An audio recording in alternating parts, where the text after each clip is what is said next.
Do you want to stay more focused on the right goals in your life, or even just figure out what the right goals are for you? Do you want clarity? Do you want better work-life balance? Well, you're in the right place. Welcome to Success Through Failure. Welcome to the Success Through Failure podcast, the show that reveals failure as your path to success. You'll listen to intriguing interviews with some of the most successful people on the planet and learn how their failures became a launchpad for success and how yours can too. Here's your host, former Division I All-American wrestler, former Division I head coach, speaker, and personal coach, Jim Harshaw.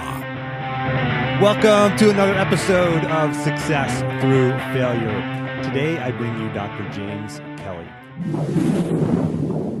I've had tons of amazing guests on this show, well over 100 now, billionaires, astronauts, professional athletes, world-renowned entrepreneurs, and they've shared their insider secrets for success. They've offered everything from top book recommendations to success hacks to action items that you can use today to see results immediately. If you're like me, you love this kind of stuff. And if you're like me, you want to get the Cliff Notes, or I guess these days they call them the Spark Notes. Well, you can get access to the action plans from your favorite guests, like Spartan Race founder Joe DeSena from episode 27, or Navy SEAL Mark Devine from episode 45, or maybe fitness guru Tony Horton from episode 85, plus other amazing tips and tactics to help you get clear on how to get from where you're at to where you want to be. I put all this in one place because you're busy and you want to get what you need quickly so you can move on with your day. Here's what I want you to do. Go to jimharshawjr.com/action to get instant access to everything I just talked about. That's jimharshawjr.com/action. And if you're listening to this on iTunes, there are 3 dots on your screen. Just touch the 3 dots, select View Full Description. There you'll see the link to download all of the incredible resources and action plans that I just mentioned. Now for today's guest. Dr. Kelley is the author of The Crucible's Gift, 5 Lessons from Authentic Leaders Who Thrive in Adversity. He also brings a fresh perspective to leadership, from a humble home in Portland, Oregon, to earning his PhD and living near Dubai with his wife and 4 children. James's journey is full of adversity. He's also has a keen interest in the adversity that shapes great leaders around the world. Whether it's on his podcast, Executives After Hours, or giving a keynote speech at a conference, James loves to dive deep and share stories of how and why leaders need crucible moments to be a better version of themselves. James believes that his unique journey filled with ups and downs, twists and turns, and a driving curiosity equips him to bring great value to the world of executive leadership. And for the listener, as usual, if you don't have time to listen to the entire episode, or if you hear something you like but you don't have a chance to write it down, make sure you grab your free copy of the action plan. Just go to jimharshawjr.com/action. Dr. Kelley, welcome to the show. Jim, thank you. It's so weird for me to say the name Jim. Jim, thank you so much for having me on the show. So you and I share the experience of having 4 kids, which we talked about a little bit off air. And a first name. Yeah, and a first name, right? Yeah. Do you go by Jim? Yeah. So a quick short story. I did up till 2006. And then in 2006, when I started my PhD in Perth, Australia, the admin staff refused to call me Jim. Really? And the only reason was they were like, "You're going to be a professor. Jim is not a professorial name." And so literally from January 22nd, 2006 forward, I've gone by James. I met my wife when I was James, and everybody. My mom is like, "Who are you?" It's not James. So when I go your to my wife calls you Jim? Jim. Nope. My wife calls me James. Did she used to call you Jim? No, so she did. She met. Well, that's a longer story. But she met me the second time. Yeah. She met me the second time, and I went by James, and she just stuck with that. Yeah. Man, that'd be hard to switch. I mean, I'm just Jim to everybody. People call me James just for joking around sometimes. But but man, James, that is much more formal. So maybe I have to change that. Maybe if I get my PhD, then I'll go with James. I'll follow your footsteps. Well, and as you get to know me during this episode, formality is definitely not what I would describe myself as. So. Well, why don't you do that? Why don't you describe yourself? Why don't you tell us a little bit about your background? Kind of, just kind of 30,000 foot view, where you were born and raised, and kind of short version of how you got from there to where you're at now. Yeah, well, again, thank you for the opportunity to come on the show and just speak about whatever we're going to talk about. I think it's great just to have real conversations. So I was born and raised in Portland, Oregon, and I was one of 3.5, which sounds ridiculous, but we adopted a brother when he started high school so he could play sports. And so I grew up in a very athletic, sporty family, but we were lower middle class. And I always joke that we were Irish Catholic with a touch of violence without the Catholicism as a way to describe our family. So the only way we communicated was yelling. That was whoever's loudest, and typically the one who had the most insults won the arguments. I had to grow myself out of that as an adult. So I figured out that wasn't the way. Yeah, it doesn't work with anyone, even a girlfriend, wife, whatever. Right. And so I went from there, and I played water polo in college. I went to the University of Dayton, and it's not a hotbed for water polo, but at the time it was a Division I, and I knew I would play straight away. So it was one of those: go to a good school, no, you're not going to play till junior year, or go to a lesser known school and play straight away. I chose the latter. And then after a year there, I quit because I had a girlfriend back in Portland, Oregon, and I sold new and used cars for a year, which is in of itself a massive experience when you're 19 years old. So at the time, and this is a really vivid story that I talk about, is there was two lots. There was a new car lot and a used car lot, right? And so it was a Chevy dealership. And at the used car lot, there was this, what we called the used car shack. And the reason why I tell this story is this is kind of one of these pivotal moments in my life. And I walk into the shack one day, and this is March. And I walk into the shack one day, and two guys had a rolled up dollar bill, and they were doing lines of Coke. And if you can think of any movie where they have that dream sequence and people fast forward 20 years, I literally did this. I literally paused when they asked me if I wanted to do it. And I thought what my life would look like in 20 years if I went down this path. And I said no. And I walked out and I called my mom and said, I want to go back to college. Wow. Like literally within 5 minutes. There was something about it that said to myself, there are two distinct paths I'm going on right now. If I'm not careful, one is in jail. One is so for me, I went back to college, and from there, my life is a bit of a whirlwind. So I moved to Chicago. I was there for 10 months. I moved back to Portland to open the 41st office of a national advertising company at 24, 25, grossly underqualified. I did the fake it to make it, and I don't think I made it because my second job, I moved to San Jose and got fired about 6 months in. And then if you've ever seen Seinfeld, I had this summer of Jim, if you will. So there's the episode of Summer of George. I had the summer of Jim. Yeah, that's right. And all I did, I got fired in like May, and all I did was paint walls at a local gym and teach kids how to swim. And I grew my hair out, and you saw me, I'm bald as can be now, but I grew my hair out to shoulder length, bleach blonde, and I had a big bushy brown beard. And I went from there to New York City to get my MBA at a small liberal arts college. And after 2 years, I graduated, and within that 2 years, I took a team of college kids to Australia, and that was my first international experience. And man, was I hooked. Like I was hooked as could be to experience the world outside the U.S. I had always had this natural curiosity. I was always curious, like what other things were like. I was the guy that was, the grass is always greener, so let's go check it out, even though it never is. But you always want to go see it.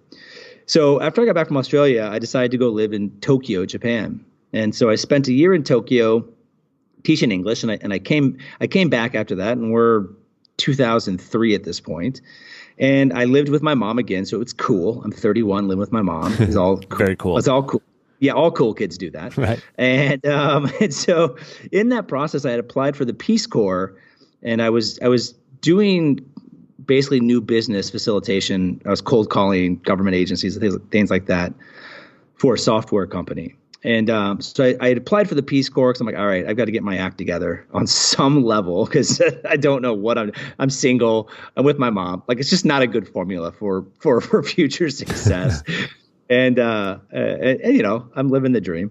And so I applied the Peace Corps, and I had this meeting. And we can dive into anything you want to dive into, by the way, just stop me. Yeah. Okay. Please don't feel like you're being rude. And I was at Portland State University doing a Peace Corps meeting, kind of learning more about it. And at the end of the meeting concludes, and I was at a bar, so I was having a beer, and the woman who was organizing it was actually a grad student at Portland State. And a couple of her friends came from Africa who were PhD students. And in this conversation, we were talking about world politics, geopolitical trappings of Africa and like famine. I mean, pretty deep stuff that you don't have every day. But I left that conversation feeling, I think I could get my PhD. Now, let me just say that by prefacing the fact that I was a 2.5 high school student, a 2.4 college student. I was not an academic. I am not cut from that mold of understanding the academic world, but it was something that was aspirational, almost as an egotistical thing to say that I could do it because people said I couldn't. And so I applied I didn't want to live in the US. I had the bug. And so I applied to a bunch of schools in Spain and Ireland and the UK and Australia. And I picked a school in Australia called University of Western Australia. And it's in a town called Perth, which is on the far west coast. And to give the audience any type of picture of what this looks like, think of San Diego, but Australia. I mean, that's the only way I can describe it. It's beautiful. It's sunny. The water's amazing. The people are amazing. And so I went there and I lived there for 3.5, 4 years. Got married while I was there. Had my first kid while I was there. My wife is not Australian, though I thought I would marry an Australian. She's American. And then after I was almost finished with a PhD, I felt the pressure. I don't know if you ever felt this or not, but after my first kid, I was still a doctoral student. And I just felt this immense pressure to start working. Like I was like, I have to get a job. And so I took a job at St. Joseph's University in Philadelphia. So here we are, Perth to Philadelphia, and spent 7 years there and 3 more kids later. My time ended there, and I moved to a school called United Arab Emirates in the UAE, and that's where I'm at now. And then next year or the year after, we'll move back to the States, and we don't know where, but it'll be somewhere in the U.S. And yeah, that kind of gets you up to date. It's a long story. I apologize, but there's a lot of stops in there. Sure. Well, that's fascinating. What a fascinating place that you're living now, and you've gotten to travel. And my wife and I love to travel. We actually met with leading adventure camping tours, traveling across the country after college. I had already traveled spent about 3 months in Central America and then some time in Europe, and I had competed on a USA national team overseas in Turkey. So I'd love to travel myself. And then she and I went to Brazil on our honeymoon and Costa Rica after that and Croatia. So awesome. We love to travel as well with the 4 young kids right now. It's hard to travel, but whenever you're doing like what you're doing, you're setting up shop. I mean, that's what a great way to see the world and just experience different cultures. So good for you, man. Thank you. So James, the title of your book, The Crucible's Gift. Tell us what you mean by that. Yeah, so it was something that came to me, and I think that you're going to agree with this only because of the nature of your podcast. As I was interviewing the leaders that I interviewed for my podcast, Executives After Hours, I started to see this theme, and this theme was adversity, self-reflection, growth. Yeah. I'm a better leader. Yeah, and just for the listener, adversity. Obviously, we talk about that in every podcast episode. But reflection, what's that sound like? It sounds like a productive pause, which James, my listeners are very well versed in this idea of productive pause. It's a short period of focused reflection around specific questions that leads to clarity of action and peace of mind. So it's such a key piece, I think, of dealing with adversity. But sorry, go ahead. No, that's all right. And so as I was trying to think of a way to frame it in the book, and initially it was the gift of the crucible, and it was adversity this and blah blah blah. And the reason why I settled on the crucible's gift is because it really is the gift, right? It's not the gift of the crucible. The crucible's gift is really that package that if you take time to unwrap it and pay attention to it and learn from it and be open to the possibilities of what if, there is a lot of lessons in that moment. Now, as you know, and you've talked about in your TED Talk, and you've had many guests that talk about this, those lessons are almost never immediate. Those lessons are always, 3, 6, 12, 18 months down the road. For some people I've interviewed, it was 10 years down the road. Sure. That they had the moment of clarity of like, that's why I am who I am. I might need to fix that. And so that's where that came from, really. It's just the reflection of what, in my mind, best encapsulates that moment.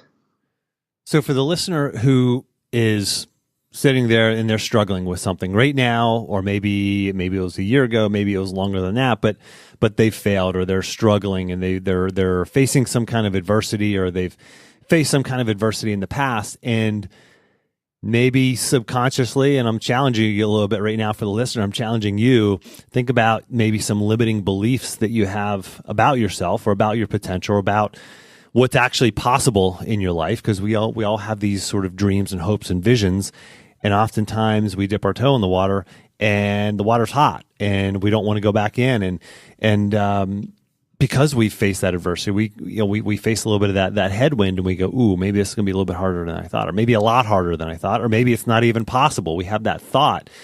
How, James, does somebody actually use that, right? It sounds nice. It sounds like it's a nice title for a book, Sure. or it's a nice topic for a TED Talk, TEDx talk, but how do we make it real? How do we actually do that? Because the fact of the matter is it sucks and it's hard, and we don't have that inspiring Rocky music playing in our life, right? It's like we're going through, right? We're going through life with, washing dishes in the evening, and our hair's a mess when we wake up, and that's the reality of life. It doesn't look like it looks in the movie. So how do we actually take that adversity and obstacles and turn that into some sort of gift? So, I think this is a profound question, and I'm not scapegoating. I'm gonna reframe it in a different way. Mm-hmm. I think the thing about this idea of adversity, or the crucible, or however someone wants to define it, is that you actually have to acknowledge it. And without the acknowledgement of a limitation, then you don't actually. It's not easy to embrace it. I'll use my mom as a great example. My mom has let fear decide 90% of her choices. And the fear choice is typically the safe choice, but it isn't always the best choice. And I'm sure you'd agree with this 100%. One of the things that we preach to our kids is, don't let fear conquer you, conquer your fear. Yeah. And what is that? And what does that mean? I'm not talking about jumping off a bridge with no bungee cord. Yeah, that's stupid. That's good fear. I'm talking about unhealthy fear, about something that is uncomfortable emotionally, that if you're able to step back and look at the bigger picture, it's probably worthwhile for you to do it. And so when people ask me that question about what do you do in the face of a crucible, I think first one is just acknowledge it. The second one is to let it ruminate, let it percolate in your being of who you are, because in that, if you're willing to be open to it, that's when the lessons happen. So often, and I'm sure you see this too, and you've seen it with your wrestling and things like that, is that often your own worst enemy is yourself. Your own negative voice is the one that dictates the choices that you make. Yeah. And it's not easy to frame it in a positive way. One of the things that I've recently come across that I'm just embracing wholeheartedly is this idea of thinking about moments in your life that are high point moments where success happened, and trying to reflect on the idea of, for example, when I speak to an audience, and I'll think back and I'll say, when was there a time, and I create the story, when was there a time when I spoke that I felt empowered and that I was empowering the audience? And then what words can I use to describe that? And then I use that as a moment. And so if we can detect those moments in our lives, we can then reframe it, that adversity. Okay, so there's another point in my life that was really difficult. Okay, in that moment, where is that gift? What have you learned? And so what I'm talking about when I talk about that high point is taking that high point and then moving it to the future.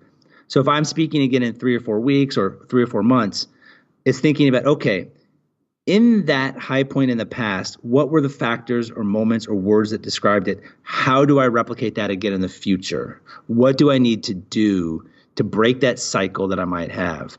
One of the things I talk about in terms of adversity and realizing it is the death of my father. My dad died when I was 20 years old in college, and I didn't really comprehend it for the first probably 3 or 4 years. I drank a lot. as a coping mechanism. And I wouldn't say I was an alcoholic, but I definitely was a college binge drinker all the way down as you could be. But what I realized is that when I separated myself from the emotion and looked at the reality of the situation, I had a choice to make in how I framed that adversity. Is it horrific that my dad passed away? Absolutely. Am I sad that he misses my kids and doesn't get to know anything about my life now? Absolutely. But am I thankful that I learned to be a better human being and a better person and make better health choices because my dad was unhealthy? Absolutely.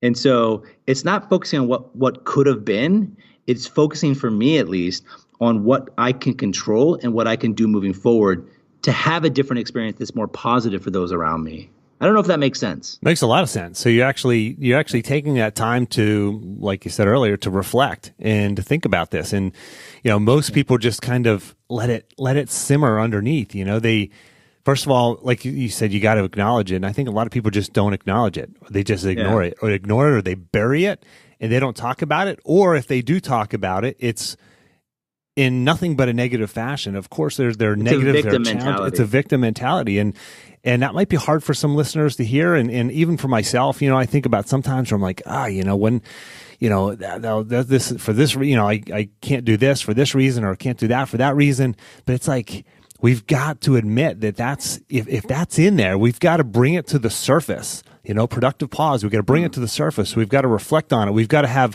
discussions, open discussions about it. We've got to journal on it. We've got to write about it. We've got to think about it. We've got to have conversations out loud with ourselves, or conversations out loud with an executive coach or somebody else, or a mentor or an accountability partner. Have these conversations, make them real, and go, okay, what part of what I'm saying is a victim mentality, and what part of what I'm saying is actually an opportunity, and how do I make it like an opportunity? And I'll say it this way too. Sometimes when we say for the first time, okay, this negative thing, there was actually some good that came out of it. The first time we say it, it's like I could say it, but it's like mechanically saying it. I don't really believe it. But like the second time you say it, you kind of believe it a little bit, starting to make a little bit of sense. But like the third time you say it, it's like, yeah, this is truth. I'm actually speaking truth that there is benefit, there is positivity, there is a gift that comes from, in your example, losing your father at a young age. There's a gift that the whole thing's not a gift, right? There's some challenges that came along, but like in the end, how do you take these challenges that we've faced in our lives and turn them into a positive, something that can drive us forward? And that's key. And the other thing I would add to that, I think that's awesome, is that, there's this thing called flipping. And, I wish I don't have the book next to me, but I'm reading a book about this, how to ask the right questions. And it's a really great book, and it's super simple. And this is this method. So let's take my dad's death as an example. For most people, rightfully so, no judgment on my behalf, it's a woe's me, right? It's how could this happen to me? And the idea of flipping is when you say something that's negative, like my dad's death has destroyed me, the idea is actually saying, okay, what's the exact opposite of that, right? So my dad's death has destroyed me. The opposite of that might be my dad's death has given me strength because. And so it's taking what's diminishing who you are as a person, voiding you, sucking your soul, your confidence, and flipping it, saying, you know what, because of this, it doesn't have to be negative. What's the opposite of that? If you don't get a job, right? You go for a job interview, you don't get the job. Instead of saying, what's wrong with me? You flip it and say, what's right with me that I didn't get that job? Yeah. What's right with me that another job will be better?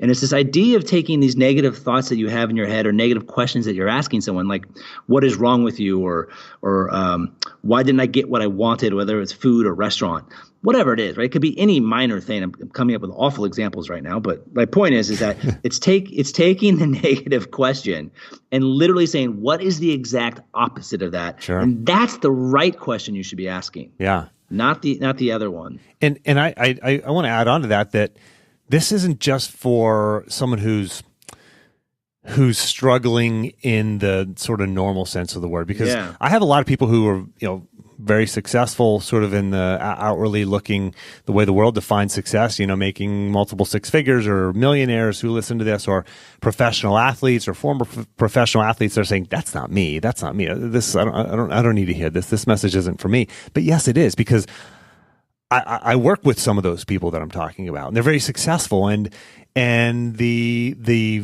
victim mentality, and again, maybe that's a little bit too negative of a connotation when we say that, but sometimes it's like, well, I don't have time to do that. I don't have enough time to work out, or I don't have enough time to focus on my wife, or I don't have enough time to whatever it is they want to do, or for maybe the professional athlete that's, everybody wants a piece of me, and I just, everybody's trying to take advantage of me, or whatever the case might be. It's like we can all benefit by understanding what Dr. Kelley's sharing with us here. And can I? Sorry, I just want, because you and I are just riffing right now, but this is awesome. Sure. Is that what you're talking about, and not to totally bring it back to my book, because I talk about this in my integrity chapter, is the idea of saying no. We're not in a culture of no. We're in a culture of yes. And what I mean by that is that if you're in a work environment, yes, I'll be on this project. Yes, I'll do this. Yes, I'll go here. Yes, I'll go to these drinks. Yes, I'll have dinner with this person. Yes, yes, yes, yes, yes, yes. And what happens when you have 1,000 yeses is that you have 1,000 spilt plates of pasta all over the place. And you have to understand your framework in terms of what's most important. Right. And stay within that framework. So that means saying no. And so I often talk about to people this idea of saying no, but saying no in a way that's beneficial to the person, your supervisor, that you have to say no to. So to say no to someone and say, listen, I would love to do this project. It looks amazing.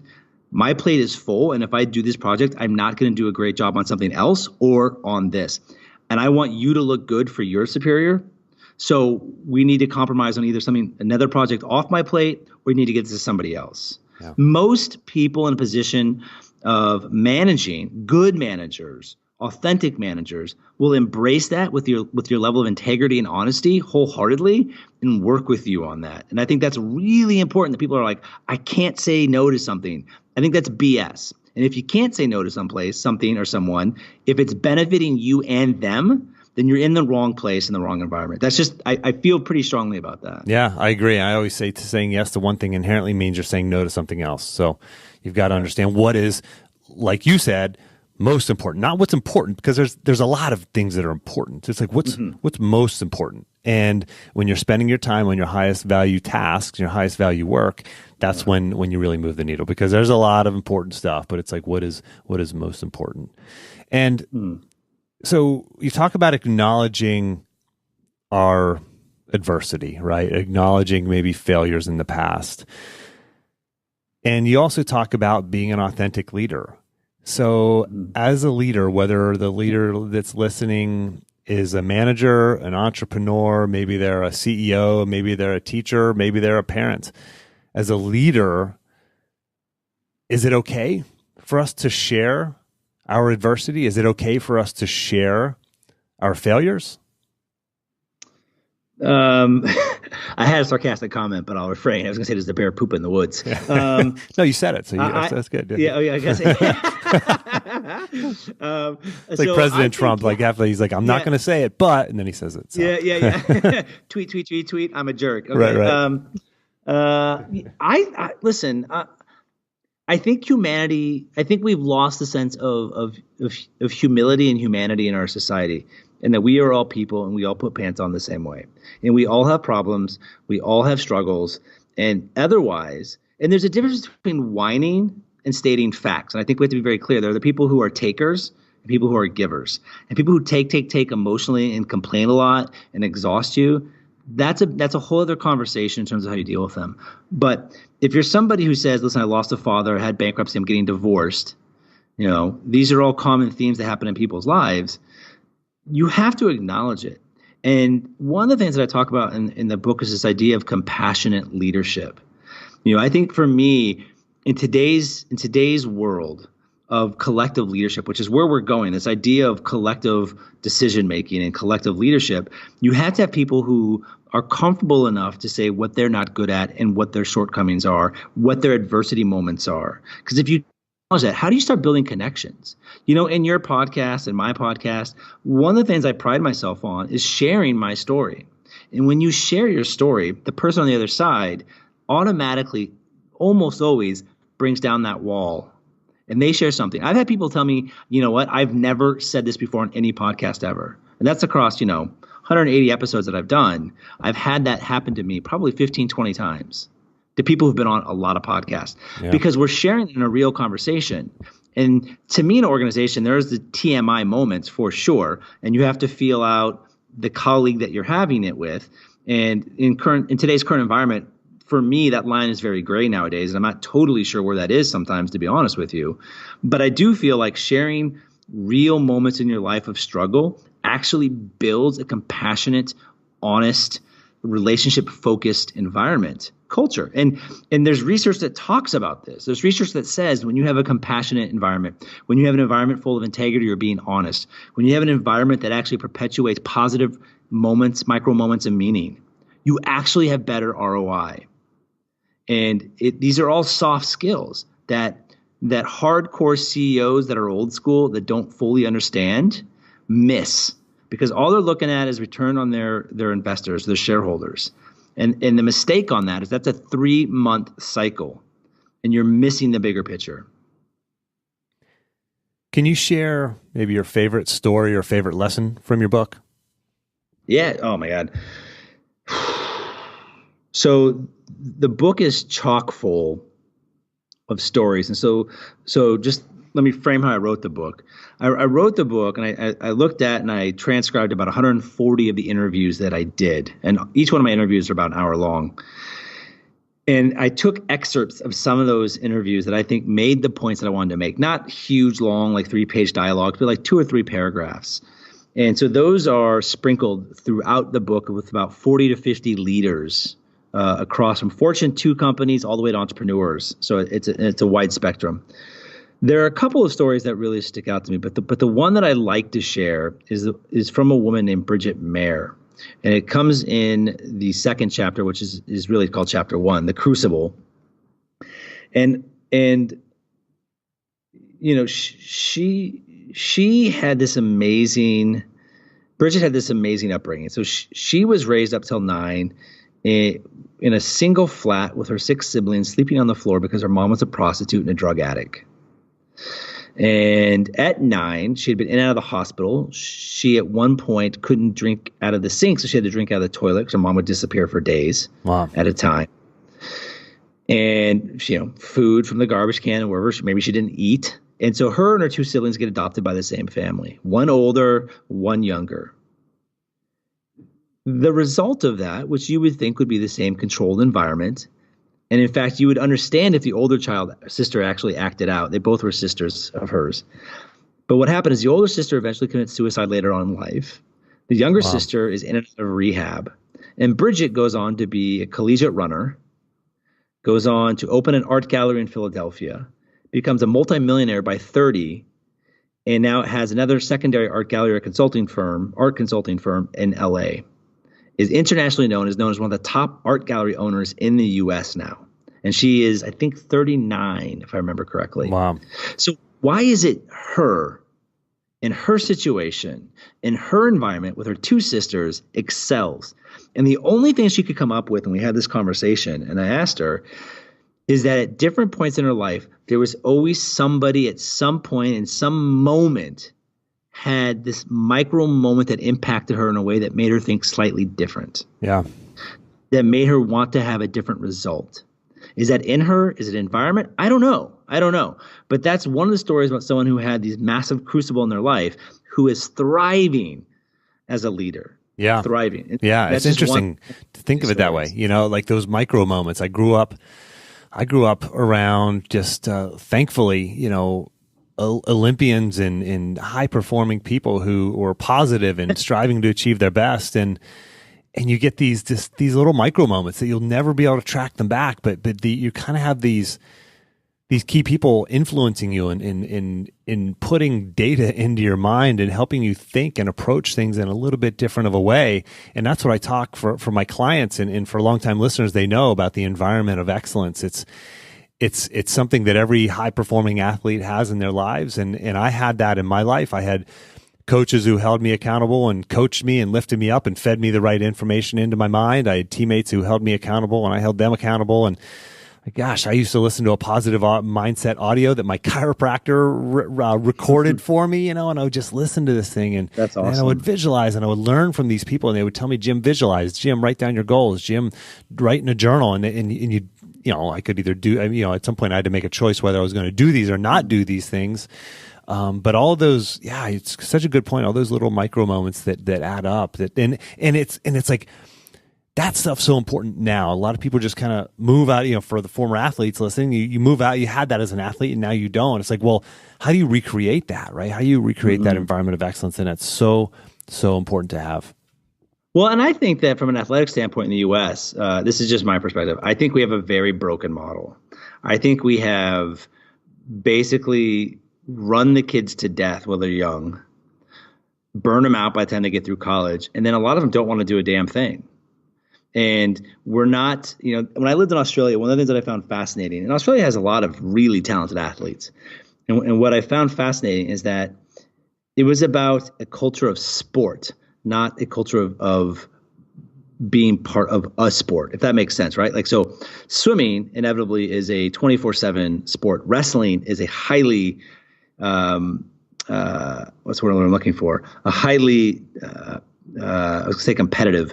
That's not the right word. It is highly competitive, but I'm thinking of like, you have to show up, consistent sport. Like, you have to be there. You have to improve. It's an ongoing process in any sport. And I feel like we start so young in America, so young, that we end up either creating repetitive injury much younger for kids because they're not multi-sporting. We're seeing that more and more these days, especially repetitive injuries. Yeah. Oh, totally. And, I mean, you go to a orthopedics office, and it's all kids like under 18 with knees, shoulders, whatever. And so I think that we also then get a lot of kids, because the parents are so intense, and I'm not saying you are, but parents are so intense that they end up hating sport. And so I think we've created this monster, and I played college sports and you played at an elite level. We both get it. Like, it helped us achieve certain things in our life that we wouldn't have otherwise achieved, for sure.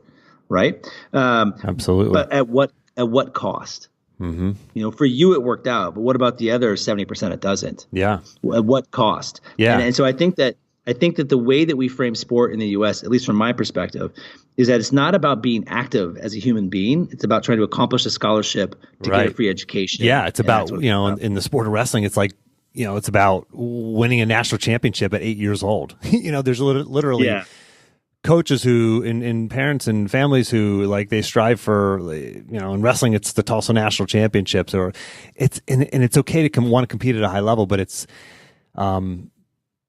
we've lost sight of the process. And that comes back to failure. That comes back to adversity. It's not about losing or winning. It's about focusing on the process, not the outcome. Because when you focus on the process, you improve, and it's more fun, and it's something that it's enjoyable to do, and it's a replicable skill, no matter if it's wrestling or water polo or writing a book. I mean, it's a replicable skill. It's about focusing on the process and looking for consistent improvement. And I think that's a big piece of what's missing. I have nothing else to really compare to. How do you deal with it? How do you deal with your kids now? Oh man, it's hard. Gosh, I don't live there, so I don't have to deal with it. That's a great question. So we've got 4 kids. 3 of them are at the age where they're competing in sports now. And my oldest, he's 12, and he's starting to he's pretty good at soccer. And we consistently talk with him, and we make a consistent effort to, and this is in school and in sports, and he plays guitar, and all of our kids play an instrument. So it's like we try to focus on the process. So, for example, my son got an A on his math test. He's in honors math, right? And he struggles in honors math, and he got an A recently, and I praised him for the A, and then I caught myself. I'm like, it's actually not about the A, but what it was about is he actually went in early. He's in 6th grade. He rode his bicycle to school by himself 4 straight days the week before to get extra work from the teacher. And it's like, that's what it's about. It's about doing the extra work, because whether or not you get it, he could have done that and still failed. Should I have been mad at him or disappointed at him? Because he put the same amount of work in, whether he got an A or an F. So the A or the F is actually irrelevant at this point. It's about the effort put in. Okay. It's like, and I actually talked to him. I was like, so you got an A. I was like, did you actually study as hard as you think you possibly could have? I mean, and he's like, well, I probably could have studied a little harder. I'm like, okay, well, that's really what we're talking about here. Is maximizing yourself and doing your best, and the best might be an F. sometimes. So, so that's how we combat that sort of mentality of like, you got to make the next travel team. You got to make the championship. You got to be the best.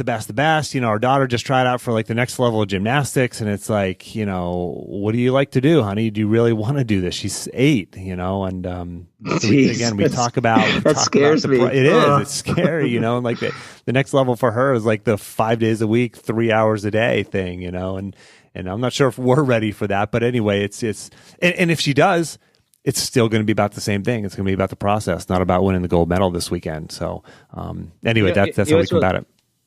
Sorry about that. I was going to say, what's interesting is that one of the questions I used to ask my podcast up till like episode 120 or something like that, I would ask, what was your first job, like paying job, or first time you had to forcibly work, right? Not chores.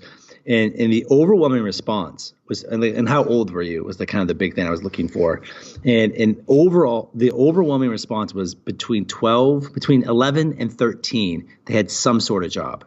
Paper route, restaurants, working for the parents, mowing yards. But it was a consistent, I had to show up every single day because of the process of showing up, the process of having to be dependable. Like for paper route, the process of having to collect. Like it was one of the more fascinating findings that I had and it's not even in the book, but one of the more fascinating findings that I had in my interviews was that process of these people who all consistently, I'm talking easily, these people are CEOs of big companies, consistently, probably 70, 80% of the time, had a job between 10 and 14. Wow, working interesting. All the time. Yeah. Yeah. Learning the value of showing up. Exactly. So I think what's your son? That's why I think I'm praising your son, saying that's awesome that he, on his own initiative, took 4 days at 12. That's the seeding of that ability to go the extra mile to get the result. Yeah, absolutely. So that's you. That's the parents. That's awesome. I'll take credit. I'll take all the credit. It's not even my wife. It's all me, really. Which if anybody knows myself and my wife, they know that's an absolute joke because my wife is the brains behind this operation. Yeah. That's every good man. Yeah. Weird place. And thankfully, my wife is a licensed therapist, so I mean, my kids would be so screwed up if it was left to me. So she's definitely keeping things together. So. Yeah. So let's wrap up here in a few minutes, James. And a couple of questions I do want to ask is, and I ask all my guests, tell me about a time you failed. You're obviously very successful. You've had humble beginnings, and you've had your own trials and adversity in your life.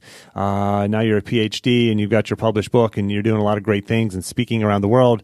Tell me about a time where you failed, and as a result, maybe felt that hopelessness and that self-doubt, but were able to overcome it. Well, geez. I feel like that list is so long.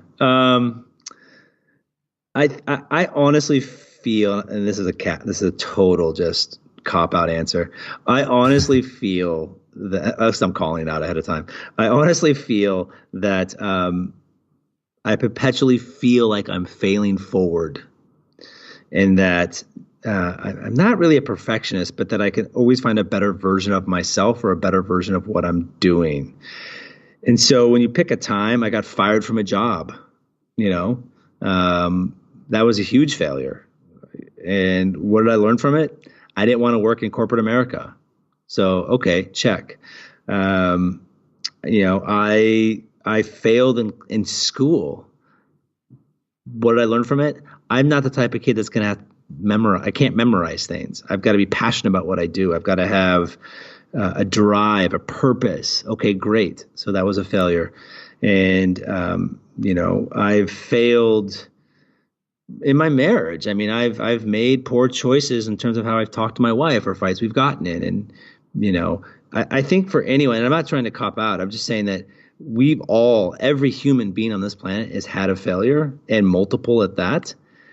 The difference between those that get it and those that don't are the ones that take personal accountability for what role they played in that failure and what they can do with that failure to be a better human being. And so for me, listing one is impossible. I'm an infallible human being that makes mistakes all the time, and just some happen to be bigger than the others. But I'm open to the possibility, and I'm accountable for the choices that I make and how I can improve and change as I go forward. I don't know if that helps. I think that was kind of a crappy cop out answer. Here's what I take from that is we have to see life as a blessing of being able to go from failure to failure and allowing that to be the driver of our success for tomorrow. Because if we see life as a state of perpetual failure with the good connotation, if we see if you can get there, for the listener, if you can get there and see life as a perpetual state of failure, which means learning, which means improving, which means getting better, then I mean, gosh, what a great world to live in. And I think we have to be careful when we, as I was doing my little speech there, I also was thinking about the idea of being content. There's a balance, right? You have to also be okay with who you are in that process. And it's not an easy, some people are great at it. I'm not. But I think you're right. Life is a perpetual motion. And if you're not changing, I think you're dying. It's probably a stark metaphor there, but I feel like you should be evolving as a human being. You should be learning. We didn't really talk about it, but, in my book, I kind of have this model that I unpack. And one of the things that I really think capstones the whole entire book is these leaders that really embraced their crucible. The one thing they had consistently was what I call a learning mindset or a growth mindset. And within that means that they wanted to learn more about themselves, their career, the people around them. They were always trying to be a more complete human being for whatever that means for them. Yeah, that's a great way to put it, trying to be a more complete human being. And I think that's my listener. That's the person on the treadmill right now or on the commute right now listening to this. That is what they're trying to do that's why they're listening to this episode and this podcast. James, what about a tool or a tactic or a technology that you use? I always ask people, because this is self-serving as much as anything, but I love learning about some kind of app you have or a technology that you use or a supplement that you take or some system that you do that helps you be more effective or more efficient. So, as I got that question, I was really thinking. At first, I was like, God, I have nothing. And then I had to really unpack that. And so I use Acuity scheduling for myself. I find that as a solopreneur, it just alleviates one thing. So Acuity scheduling basically is I create one of my availability is, and I email my link out to whoever I'm going to be talking with, and they find the time that works. And they can have selection process. And it makes life so much easier. I mean, as you know, the podcast, initially I was trying to schedule every single episode and I was like, holy cow, like it is too stressful for me. Here's a link. Here's my availability. Let's find a time. Yeah. That's a great tool. And there's other ones. There's Calendly. I use Calendly and I actually use Schedule Once as well. So those are great tools. And the other thing I use, which is kind of funny, I mean, I guess maybe not, but is Grammarly. And what I love about it is just embedded on my browser. It's embedded in my Word docs. It's embedded in a lot of places on my computer, where it's a site that kind of checks your grammar and mistakes that you make. It's not great, but it's good enough that it will make what you write when you make those silly mistakes. It will catch them. And so those are two things that I use, and my wife is also my second spell check as well. Yeah, and I have the Grammarly Google Chrome plugin as well, so it's actually better than a typical spell check. So excellent, James. Thanks so much for making time to come on the show. Can you tell the listener where they can find you, follow you, buy your book, etc.? Yeah, sure. Thank you for the opportunity. So you can buy the book, The Crucible's Gift, on Amazon. It's in Kindle or hardback or paperback. And then there'll be a audio version in the fall. Sorry, I'm brain farting here. It's late my time. And then you can also go to my website at drjameskelley.com. That's drjames, Kelley. And if you click on the tab at the top that says The Crucible Gift, you can actually download the introduction chapter for free. So you can test drive the book, see if you like it. And if you like it, then head over to Amazon at that time as well. Excellent. And for the listener, as usual, I'll have all the links and everything you just said there and all the great tips and tactics from this episode in the action plan. Just go to jimharshawjr.com/action. James, I gotta be able to call you Jim by now, right? We're both Jims at the end of the day. Totally fine. So great to have you on the podcast. I appreciate you making time for it, and appreciate you sharing your insights. Thank you, Jim, for your time, energy, and willingness to have me on your show. And for the listener, until next time, take the time to get clear on your goals and embrace failure as a stepping stone on your path to success.